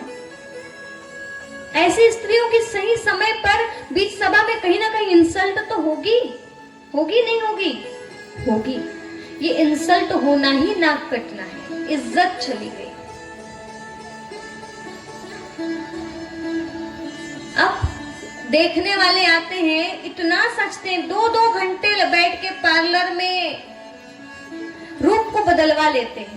ऐसे था ना रूप, ऐसे किया है उसने शूर्पणखा ने और पूरा रूप बदल लिया है। मुझे समझ में नहीं आ रहा था कि रूप कौन सा, कैसे बदल लिया, ऐसा कौन सा मंत्र पढ़ा, ये मंत्र कौन सा था पता है। अब समझ में आया, ये मंत्र ऐसा वैसा कुछ नहीं था, ये तो था पार्लर रूपी मंत्र। वहां जाके नारी पूरा रूप ही बदल लेती है, काली भी एकदम सफेद निकल, एकदम चमचमाती बन के निकलती है। फिर कहते हम देखने आए थे तो तुम तो बहुत गोरी दिख रही थी, और अब तो कैसे एकदम काली काली। शादी में तो भैया ऐसे लगते हैं जैसे स्वर्ग से कोई अप्सरा उतरी है। उसके बाद तो पता है जैसे हो ना वैसे ही रहना चाहिए, मुझे ऐसा लगता है। ये चीजें करना, ये लगाना, वो करना, वो करना, दिखावा करना, फिर बाद में वो परमानेंट तो है ही नहीं। कब तक पोत पोत के लिप लिप के रखोगे, जो हो तो हो, वैसे ही रहो। लेकिन वो नहीं रही। ऐसी कई नारियां गलती करती, खुद के पास कुछ अच्छा सामान नहीं है, किसी पड़ोस से मांग के पहन लिया, अब पहन के गया, अगली जगह कहीं शादी में धोखे से वो हार खो गया, सोने का था।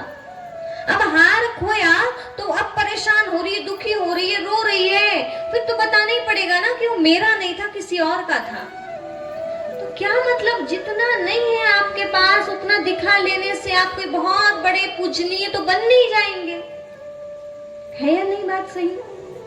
तो ना दिखावा कम किया करो, स्व का दर्शन ज्यादा किया करो। शूर्पणखा वो नारी है जो प्रदर्शन कर रही है, परमात्मा सिखाते हैं आत्म दर्शन करो, स्व दर्शन करो।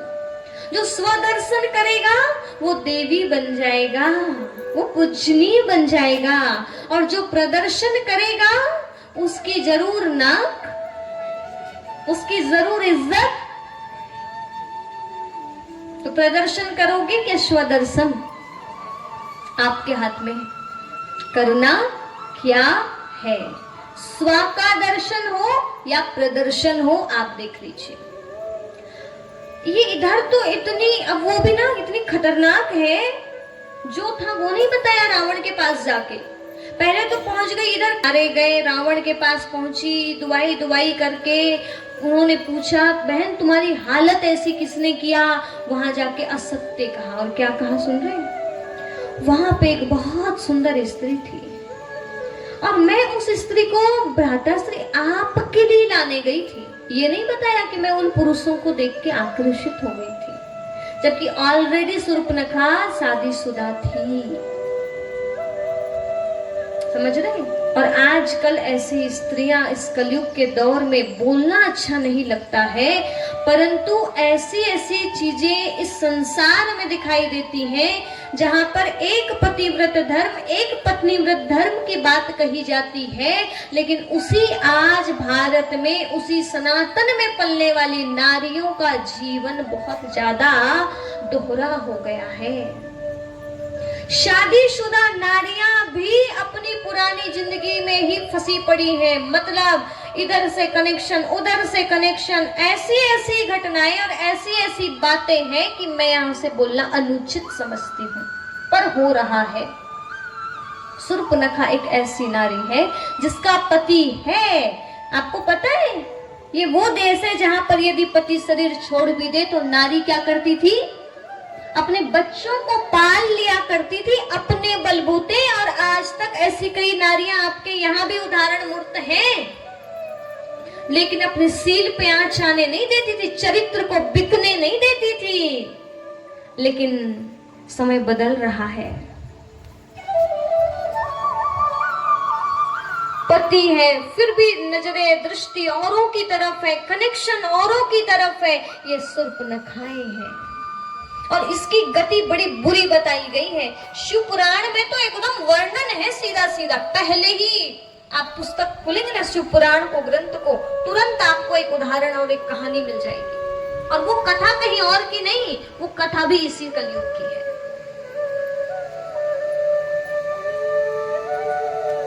जो शादीशुदा है, जिसका पुरुष है परंतु पर पुरुष का साथ ले रही, पर पुरुष गमन कर रही है, चंचुला नाम है, सुना तो होगा, नहीं सुना शिव कथा? अब शिव कथा होती तो आपको पूरा शिव कथा ही सुनाते। पर ये है, ये नारियां फिर बाद में जीवन भर पाप कर्म किया, बाद में जाकर के जागृति आई, फिर बताया गया कि शिव जी की कथा सुना, शिव जी को याद किया, क्योंकि पता है कि उसका दंड कितना बुरा है। 28 प्रकार के नरकों का वर्णन किया गया है ताकि व्यक्ति कोई गलत कर्म ना करे। जैसा जैसा कर्म बुरा होगा उसके अकॉर्डिंग उस प्रकार के नरकों की व्यवस्था की गई है। मतलब हम थोड़ा डरे, उस प्रकार की याचना से बचें, क्योंकि फिर उसका परिणाम बड़ा बुरी रीति भोगना पड़ेगा। पर पढ़ तो लेते हैं, सुन भी लेते हैं, लेकिन डरते बहुत कम हैं। तो ऐसी बुराइयों से बचने के लिए है ये राम कथा, ये कृष्ण कथा, ये भगवत कथा। शूर्पणखा नहीं, अब हमें साक्षात दुर्गा जैसा बनना है। कैसा बनना है?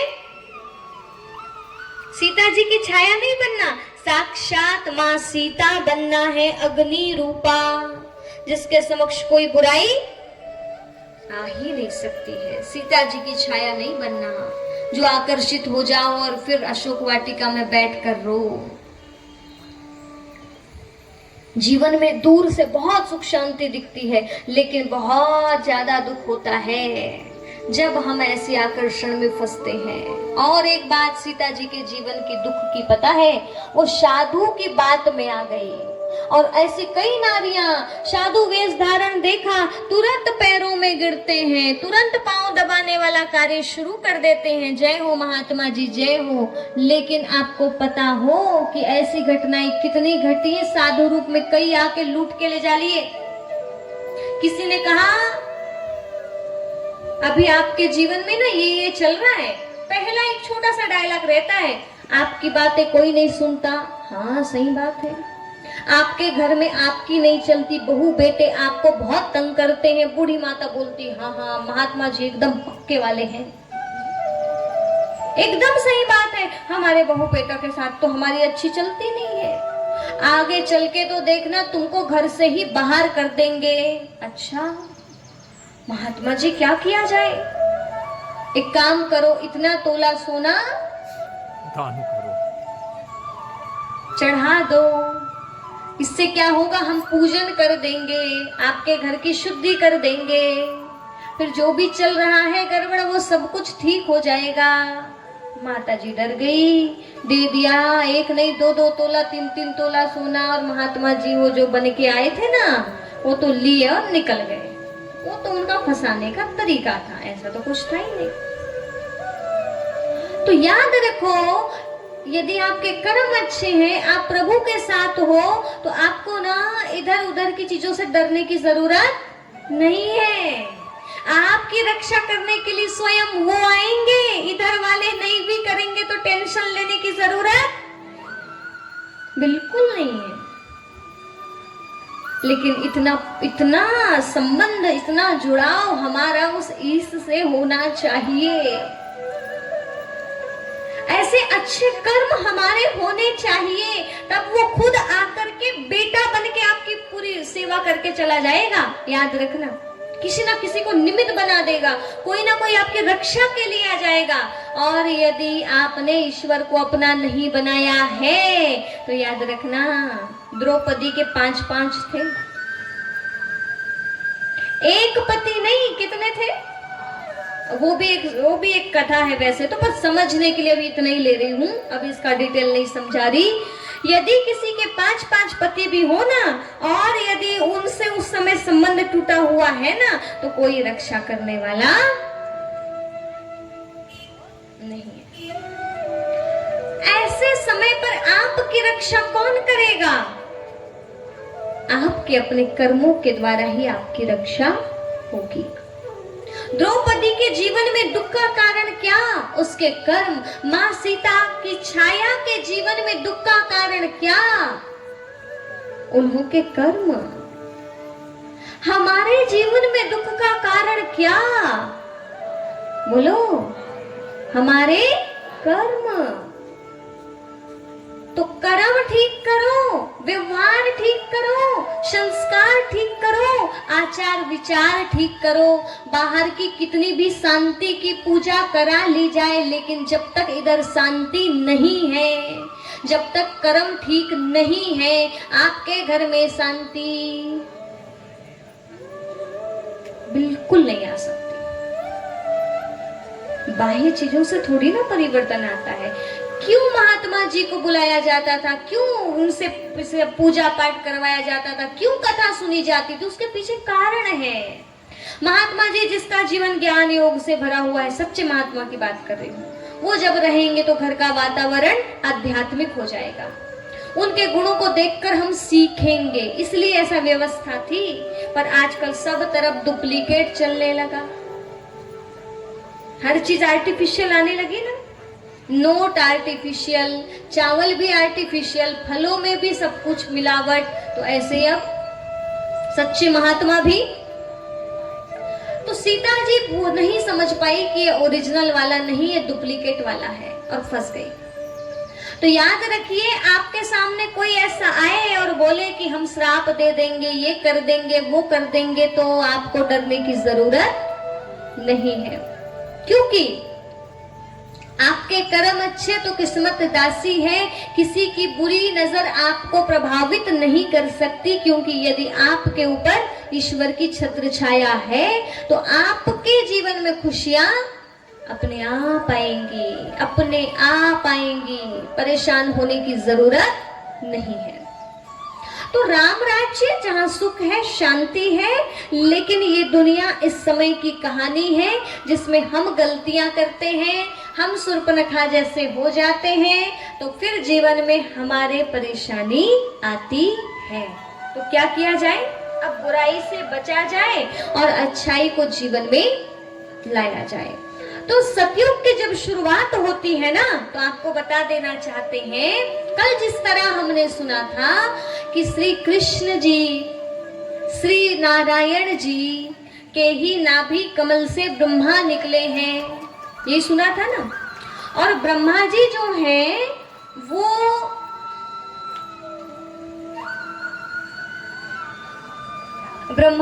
हैं वो कहीं और के नहीं, वो यहाँ के ही हैं। सभी एक बार जोरदार तालियां बजा दीजिए।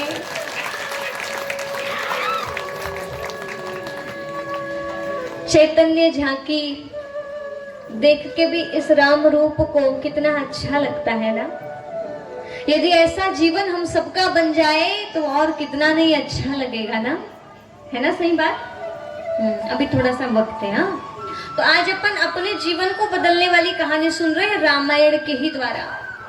तो देखो, अब हमको क्या बनना होगा? अब हमको हनुमान जी जैसे बनना होगा, अब हमको जनक जी जैसे बनना होगा, ठीक है?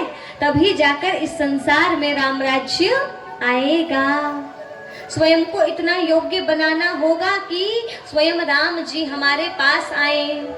सीता जी की छाया की तरह हमें गलती नहीं करना है। आपको पता है, एक थी सबरी, नाम सुना है, जो भीलनी जाति की है, बहुत छोटी जाति है, लेकिन कितना ज्यादा शौक है प्रभु राम का, इतनी ज्यादा निष्ठा है कि बचपन से 55 तो छोड़ो, हजारों साल तक कहते हैं तपस्या करती रह गई, इंतजार करती रही, मेरे राम आएंगे, मेरे राम आएंगे। और एक दिन क्या हुआ? स्वयं चलकर राम आ गए। तो इतना धैर्य प्रभु का, उनके प्रति इतनी श्रद्धा जब हमारे अंदर आ जाएगी ना, तब सच में हमारे जीवन में स्वयं राम आ जाएंगे। पर इतनी श्रद्धा, इतना इतना प्यार, इतना स्नेह हमारा ईश्वर के प्रति होना चाहिए। कहते भीलनी महातपस्वनी सबरी जाको नाम, मृतंग ऋषि कहकर गए तुझे मिलेंगे राम। और उनके सचमुच में राम मिल गए। आप सबको भी मिलना चाहिए। कौन से राम? एक राम अवधेश कुमारा, वो तो है ही, लेकिन एक राम जो है दुनिया से न्यारे वाले राम है, जो राम के भी राम है। वो राम को हमें अपने जीवन में लाना होगा। तो सतयुग में होता है सत ज्ञान, सबका जीवन। वहाँ श्रुति पढ़ने की जरूरत नहीं, वेद पढ़ने की जरूरत नहीं, सबके जीवन में वेद का ज्ञान समाहित होता है, श्रुति समाहित होती है, सुख शांति अपरम अपार होती है। और कैसे जन्म होता है? विष्णु पुराण में दिखाया बहुत ही अच्छे से। पहले नारायण जी का रूप आया ना, फिर नारायण जी के लिए ही कहा गया अगले जन्मों में त्रेता काल में वे ही राम बनकर जन्मे हैं। नवमी तिथि मधुमास पुनीता, शुक्ल पक्ष अभिजित हरिप्रीता, मध्य दिवस अति धूप अभि अति शीत ना घामा, पावन काल लोक विश्राम। इतना सुंदर संसार है। बताया गया 12 बजे राम जी का कब जन्म हुआ है? मध्य दिवस। ना तो धूप है, ना तो बहुत ज्यादा शीतलता है, नवमी तिथि मधुमास पुनीता, बड़ी सुंदर तिथि है। तो आपको थोड़ा ये बता दूं मैं एग्जैक्ट है क्या। देखिए, कृष्ण जन्म अष्टमी मनाई जाती है और राम नवमी मनाई जाती है। आज हम क्या मना रहे हैं? रामनवमी। अब समझने की बात यह है कि कृष्ण जन्माष्टमी क्या सिर्फ इसलिए मनाते हैं या इसलिए कहते हैं कि उनका जन्म अष्टमी तिथि को हुआ था? हाँ, इतनी सी बात नहीं है, बात बहुत गहरी है। आज मैं आपको बता देती हूँ। सतयुग में होते हैं, सतयुग मतलब सुंदर सी दुनिया, 5000 साल का चक्र है। सतयुग, त्रेता, द्वापर, कलयुग। तो सतयुग में जो है ना, जो है कृष्ण जी राजकुमार रहते हैं और विष्णु पुराण में दिखाया है चारों तरफ सृष्टि जलमयी हो जाती है। तब एक पीपल के आकार का टापू स्थान बचता है। उस स्थान पर कहा गया श्री कृष्ण और श्री राधे ऐसे अंगूठे चूसते हुए आते हैं, छोटे छोटे बच्चे, और वो ही बड़े होकर के नारायण जी और लक्ष्मी जी बोलो बन जाते हैं। और जो पीपल का पात था ना, वो ऐसे दिखाया शेष सैया बन गया। क्या बना? हाँ, अब वहां पे भी 8 जन्म कृष्ण जी की आत्मा बताया जाता है। सतयुग काल में एक आत्मा के 8 बार जन्म होते हैं। तो कृष्ण जी शुरुआत में भी आए थे, कृष्ण जी सतयुग में भी थे, द्वापर में भी थे, त्रेता में भी थे। वो आत्मा कलयुग में भी आती है, एक ही युग में थोड़ी ना रहती है।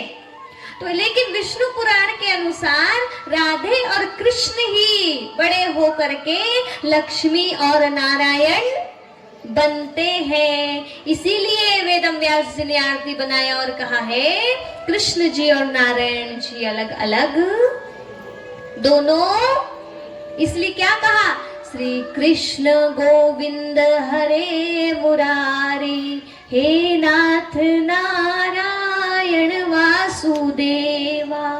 सुना तो है, गाया भी है। तो वही कौन है? कृष्ण है, श्री कृष्ण, वही गोविंद, वही वासुदेव और वही नारायण है। उनमें कोई अंतर नहीं है। अब कृष्ण जी मतलब सतयुग में 8 जन्म होते हैं श्री कृष्ण जी की आत्मा के, ठीक है, हर आत्मा के। उस आत्मा के 8 जन्म, तो क्या कहा गया उनको?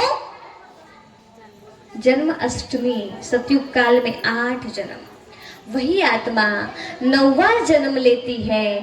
थोड़ी सी संसार में जितनी सुख शांति रहती है ना, थोड़ी सी कम हो जाती है, पर बहुत रहती है फिर भी। क्या कहा? सतोगुण बहुत, रजस कछु रति कर्मा। त्रेता विधि, त्रेता काल में सब प्रकार का सुख रहता है। सब विधि सुख त्रेता करी धर्मा। सब विधि सुख, पावन काल, लोक विश्रामा पावन काल है। सबका जीवन बड़ी आराम से बीत रहा है। विश्राम मतलब आराम, कोई प्रकार की हलचल नहीं है। 9वां जन्म हुआ है वही आत्मा का जो कृष्ण थी, जो 1 गद्दी 2 गद्दी ऐसी 8 गद्दियां चलती हैं। और फिर उसके बाद 9वां जन्म होता है, वो क्या कहलाते हैं?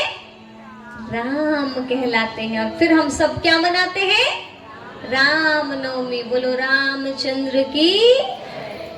तो सतयुग का घराना था सूर्यवंशी घराना, सूर्य नारायण कहते हैं। लेकिन राम जी के समय से चंद्रवंशी घराना शुरू हो जाता है। तो फिर उनके नाम के साथ क्या जुड़ जाता है? रामचंद्र। राम जी के जो पूर्वज थे, पिताजी, इनको क्या कहा जाता था? सूर्यवंशी। रघु हुए, बहुत सारे होकर के गए ना उनके राज्य में, बड़े बड़े राजाएं, महाराजाएं, राजाएं नहीं महाराजाएं। ये जो है इनके नाम के उसमें सूर्य जुड़ता है। सूर्य, सूर्यवंशी घराना चल रहा था 8 जन्म तक। फिर 9वें से चंद्रवंश घराना शुरू होता है। और लेकिन उस दुनिया में भी सुख शांति अपरंपार रहती है, सब प्रकार का सुख रहता है। उसके बाद में फिर धीरे से क्या आता है? बोलो, द्वापर काल आता है। और द्वापर काल में क्या कहा गया? ऐसे अधम मनुज खल सतयुग त्रेता नाही, द्वापर में कछुक वृंद हो ही कलयुग बहु माही। द्वापर में धीरे धीरे असुर बुरी वृत्तियां आनी प्रारंभ हो जाती हैं और कलयुग काल में तो बहुत ही ज्यादा बढ़ जाती है, ये कह दिया गया। तो अब हम सभी को उस सतयुग काल के लिए अच्छी तरह से तैयार होना है। चलोगे श्री कृष्ण जी की राजधानी में, श्री राम जी की दुनिया में? बोलो। देखो, राम मंदिर बनाना भी इतना आसान नहीं था।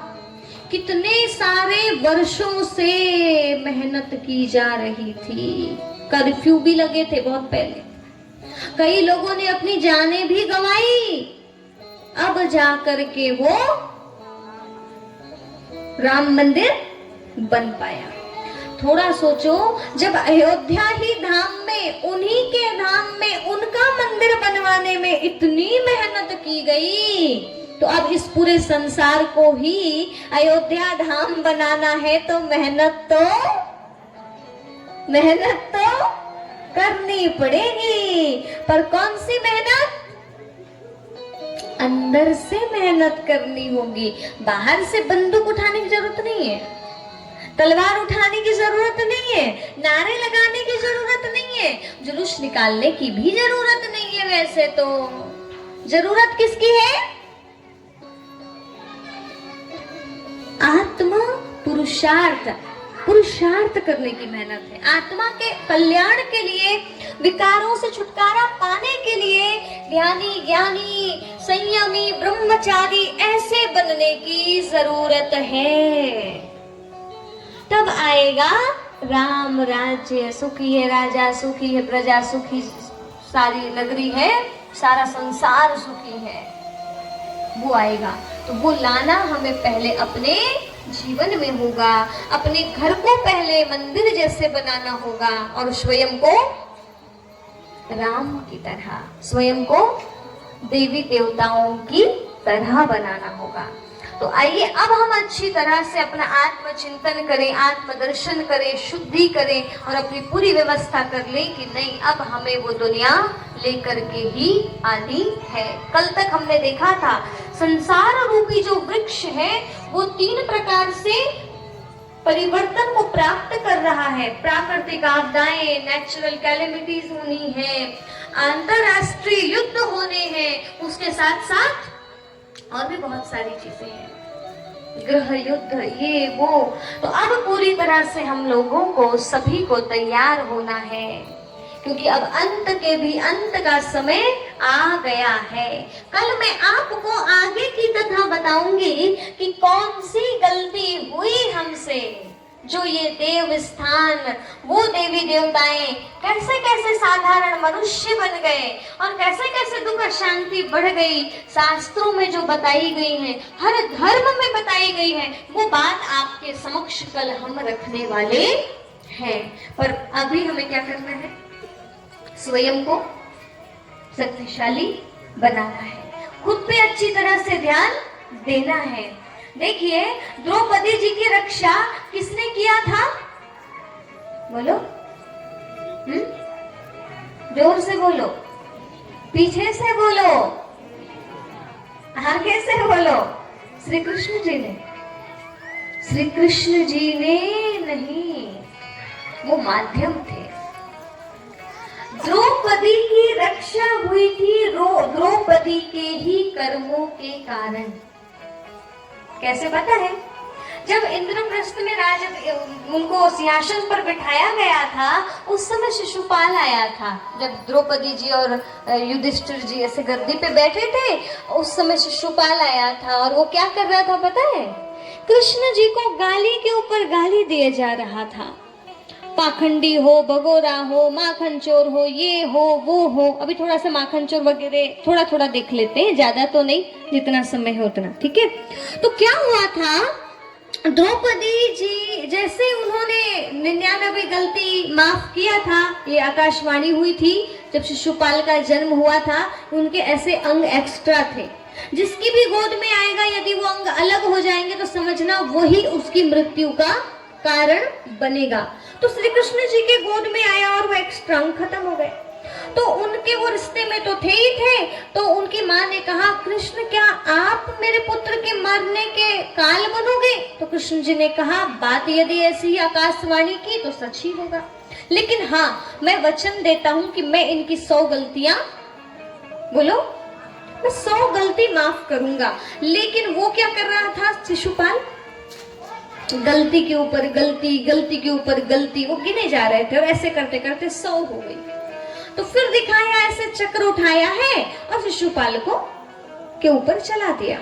जैसे ही चला है तो थोड़ी सी अंगुली क्या हो गई, चक्र वापस लिया तो अंगुली थोड़ी सी कट गई। जब कटी तो सब इधर उधर ऐसे भागने लगे, ऐसे इधर उधर होने लगे। पर द्रौपदी ने ना इधर देखा ना उधर देखा, उसने अपना पल्लू चीरा और आंचल चीर करके बांध दिया। जैसे ही बांधा तो श्री कृष्ण जी ने क्या कहा पता है? द्रौपदी, आज आपने ये थोड़ा सा जो चीर लगाया है ना, एक दिन यही चीर तुम्हारे पास अनंत गुना बढ़ करके आएगा, ये प्रभु ने कहा था। कहते हैं, दिया दंड श्री कृष्ण ने, खंड किया अभिमान, और आंचल चीरे बांध रही द्रौपदी भगवान। फिर प्रेम, फिर क्या हुआ पता है? प्रभु जो है ना, द्रौपदी के जो 4 कच्चे धागे हैं उसके प्रेम में ऐसे आनंदित हो गए। कहते हैं द्रौपदी ने बांधा 4 कच्चे धागों में, केवल 4 कच्चे धागों में बांधा, लेकिन परमात्मा ने उस द्रौपदी की मदद कैसे किया? हजारों साड़ियां पहुंचाकर, हजारों साड़ियां पहुंचाकर। दुशासन खींचते खींचते थक गया, परंतु चीर खत्म नहीं हो रहा था, ऊपर से कोई और ही मदद कर रहा था। हमारे जीवन में मदद कौन करेगा? हमारे कर्म करेंगे। द्रौपदी ने पूछा, आपने उस दिन इतनी देरी क्यों लगा दिया? थोड़ी जल्दी आते ना, थोड़े से जल्दी आना था, आपने क्या किया? देरी लगा दिया। तो क्या कहा श्री कृष्ण जी ने? वो मुस्कुराए और कहते हैं, देरी मैंने नहीं किया, देरी आपने किया।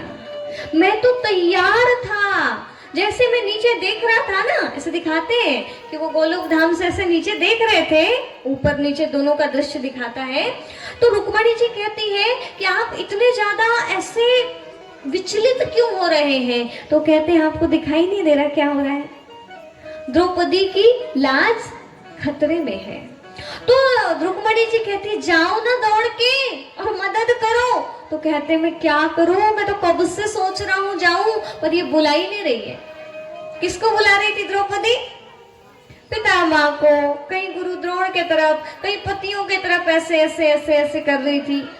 श्री कृष्ण जी खड़े खड़े वेट कर रहे थे कि कब ये बुलाए और कब मैं पहुंचूं, क्योंकि ना विधि का विधान है, ये भी सिस्टम है कि जब तक आप उसे याद करोगे नहीं तब तक उसकी मदद मिल नहीं सकती है।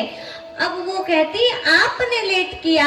कृष्ण जी कहते, मैंने लेट नहीं किया, लेट तो आपने किया। आप जल्दी बुलाती तो हम जल्दी आते। तो अब बताइए, किसने मदद किया है? द्रौपदी के कर्म ने किया। 4 कच्चे धागे किसने बांधा? बदले में मिली हजारों साड़ियां किस लिए? द्रौपदी के कर्म के कारण। तो हम सबको अब क्या करना है? श्रेष्ठ कर्म करना है। अब देखिए आगे की बात। एक है परमात्मा कृष्ण और एक है परमात्मा राम। एक है देवता कृष्ण और एक है देवता राम। 2 हैं, एक है देवता और एक है भगवान। और हुआ यह है कि भगवान कृष्ण की कथा को देवता कृष्ण के द्वारा व्यक्त किया गया। अब निराकार को कुछ तो बताना पड़ेगा ना साकार रूप में, कि वो मदद कैसे करता है, वो कैसे आता है या नहीं? तो उन्होंने साकार देवता कृष्ण के द्वारा समझाया। अब हुआ ये, कृष्ण जी को कह दिया, कृष्ण जी ने गोपिकाओं के, बोलो, वस्त्र चुराया। अब ये देवता कृष्ण की बात नहीं है, ये परमात्मा कृष्ण की बात है। किसकी बात है? परमात्मा कृष्ण की बात है। कैसे? देखिए, गोपिकाएं कहाँ स्नान करती हैं? नदी में, यमुना जी में।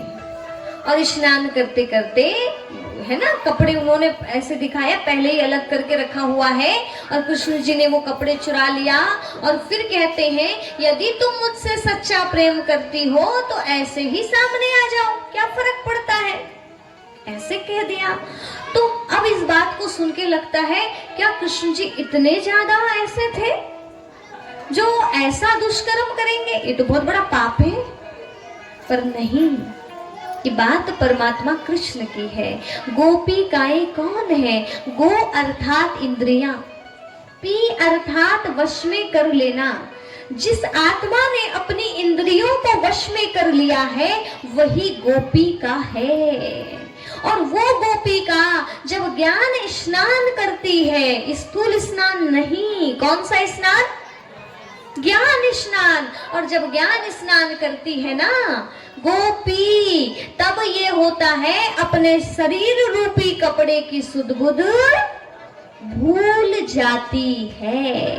और सुनिए, ये शरीर रूपी कपड़ा ही, ऐसे बोला श्री कृष्ण जी ने, ये शरीर, ये कपड़ा ही तो है जो तुम्हारे और हमारे मिलन में बाधक है। ये बात सही है, ये शरीर रूपी कपड़ा ही है जो आत्मा को परमात्मा से मिलने नहीं देता।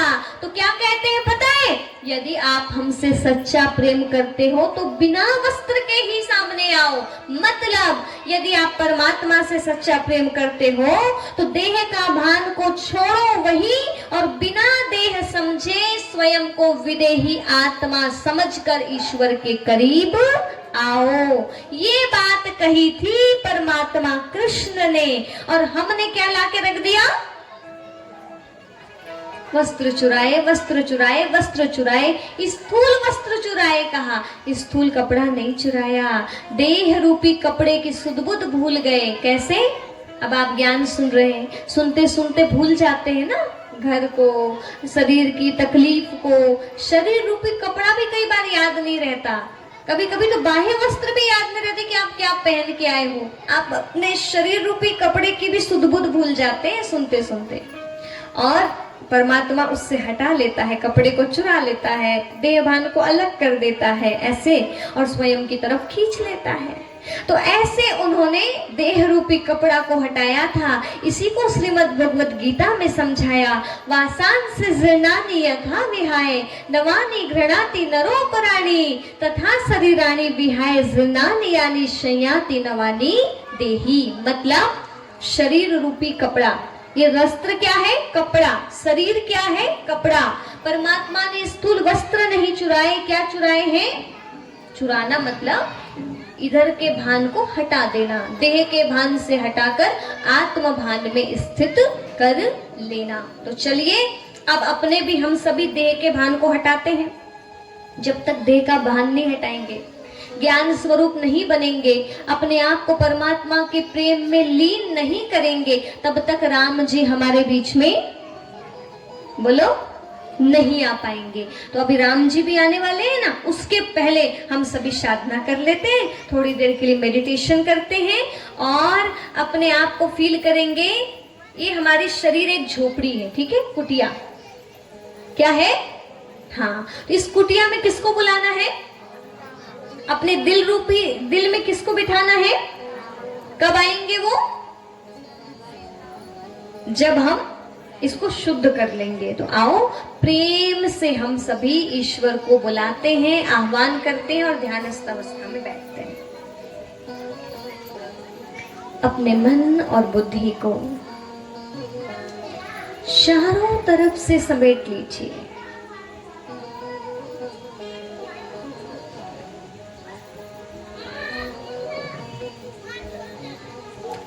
आत्म भाव में स्थित हो जाइए और देखिए ये शरीर रूपी कपड़ा, इसके भान को मैं आत्मा तज रही हूं। आत्म भाव में स्थित हो रही हूं।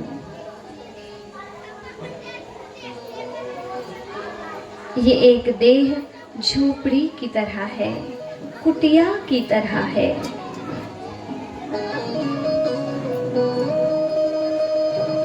इस देह रूपी कुटिया में मैं आत्मा राम, परमात्मा राम को बुलाती हूँ। हे पार ब्रह्म परमेश्वर, हे जगत के पालनहार, हे करुणा निधान, हे कृपा निधान, हम आपकी शरण में हैं। आइए भगवान, हम सब तैयार हैं अपने जीवन को राम सा बनाने के लिए। आपकी शक्ति की आवश्यकता है, आपके बिना असंभव है। आइए भगवान, आइए।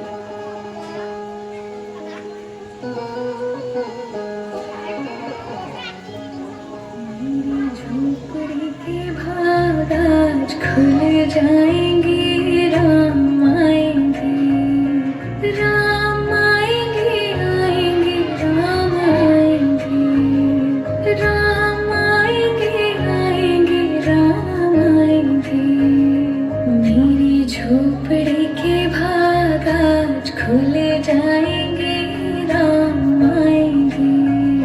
मेरी झोपड़ी के भाग आज खुल जाएंगे, राम आएंगे।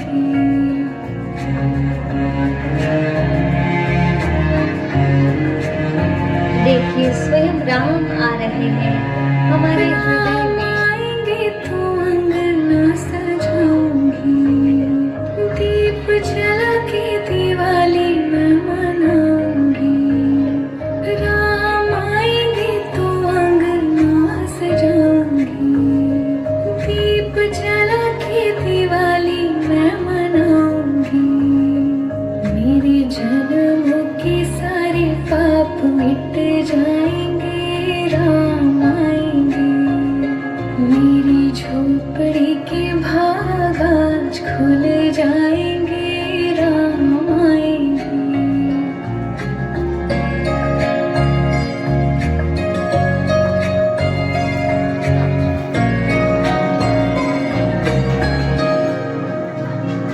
राम झूलेंगे तो पालना झूलाऊंगी, मीठे मीठे मैं भजन सुनाऊंगी। राम झूलेंगे तो पालना झूलाऊंगी, मीठे मीठे मैं भजन सुनाऊंगी। मेरी जिंदगी के सारे दुख मिट जाएंगे, राम आएंगे। मेरी झोपड़ी के भाग आज खुल जाएंगे, राम आएंगे।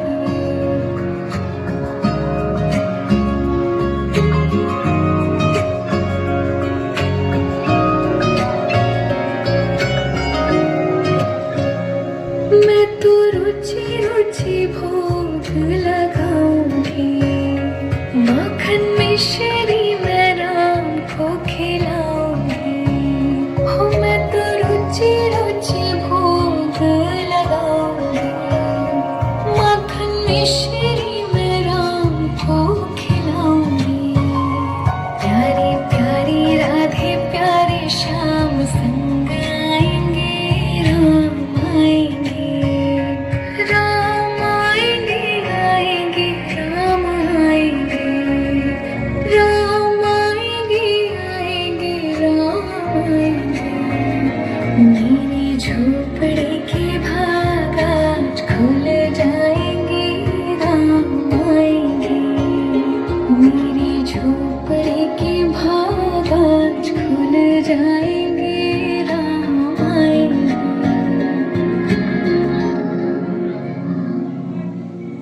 ओम शांति शांति शांति। सारा देश मना रहा है ना? तो अपने यहाँ पे वैसे तो वास्तव में राम जी का जन्म तो तभी होगा जब हम योग्य बनेंगे, और ऐसे जो मनाया जा रहा है, जो कभी हुआ था, तो आइए थोड़ा सा हम उसका आनंद भी पा लेते हैं। झांकी को निकल के आ जाए।